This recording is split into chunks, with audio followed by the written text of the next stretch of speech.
இப்போ ரூத் மேல 10 தலைமுறை வரைக்கும் சாபம் இருந்துச்சு. அவங்கள 10 தலைமுறை வரைக்கும் அவங்க உள்ள ஆசீர்வாதத்துக்குள்ள வரவே முடியாது.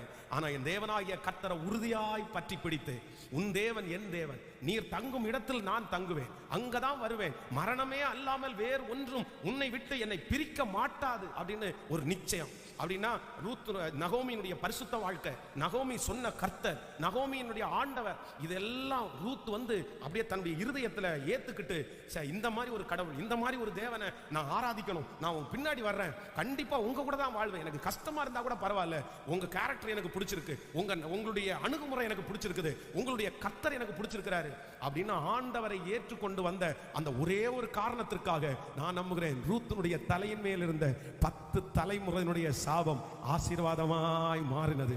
நான் நம்புறேன், அந்நிய நுகத்திலிருந்து வெளியே வந்த ஆண்டவருடைய பிள்ளையே, கர்த்தர் உன்னை வேறு விரித்து கொண்டு வந்திருக்கிறார், மாற்றி கொண்டு வந்திருக்கிறார். அந்த சாப கட்டில்